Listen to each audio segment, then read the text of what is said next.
So I spent the last couple of months testing a prototype gauntlet that I sort of revisited my original gauntlet design if you've been following my channel, and I went back with the leather backhand style, but I upgraded the protection on it and I stripped off all that aluminum rayon stuff that they come with, and instead I got some aluminum flashing from the hardware store. And what I ended up doing is plating it with aluminum flashing. The reason I didn't go with a solid piece, one, was to improve the flexibility, which it does give you good, dexterity. Your dexterity is still a little bit limited. It's not like wearing nothing at all. So, I mean, it does limit your mobility a little bit. But the benefit is that you can put your left hand basically wherever you want, which is very, very freeing. So this isn't the one that's been exposed for 2 months. This is a newer one that I've recently made. This one had about 2 weeks of exposure, roughly. So it's the same concept. I cut the fingers off an oversized, cheap welding glove, and then I put a nice form-fitted glove underneath. These are nice. I like these ones. I have the other one here that doesn't have that gauntlet on it. Get these Watson ones.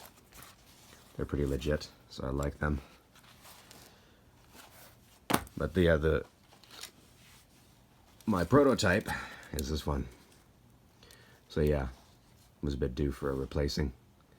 See, all I do is I just layer strips over top, and then I cut them to fit around the piece. I think I went with like about 1.5 inches with about a 1/2 inch of overlap between the plates.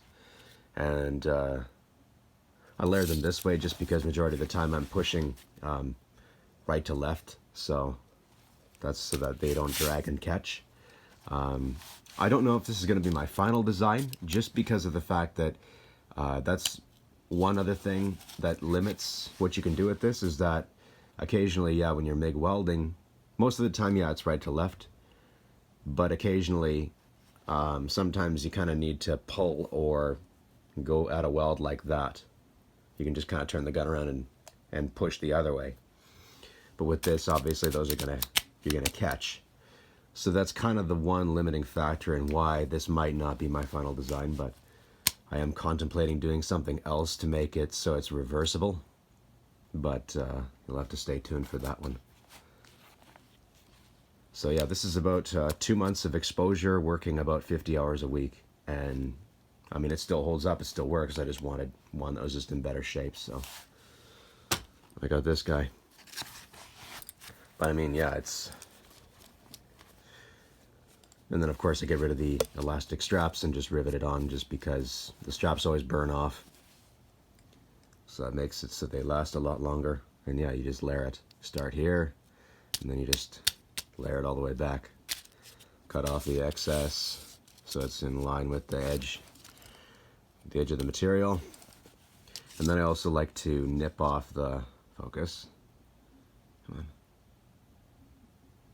Nip off the corners there, just so they don't catch as easily either. But even when you're welding like this, I also found that sometimes you don't even really have to drag. You can sort of just roll your wrist, or you can kind of pivot, and you can actually get quite a bit of movement just from pivoting the gauntlet.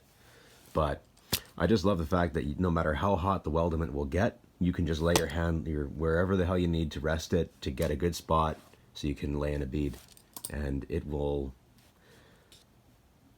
hold up for at least a good 2 months, which I would say, if you're that abusive to your gloves, you're going to get 20 minutes out of it. So it's an option if you're doing a more heavy-duty welding.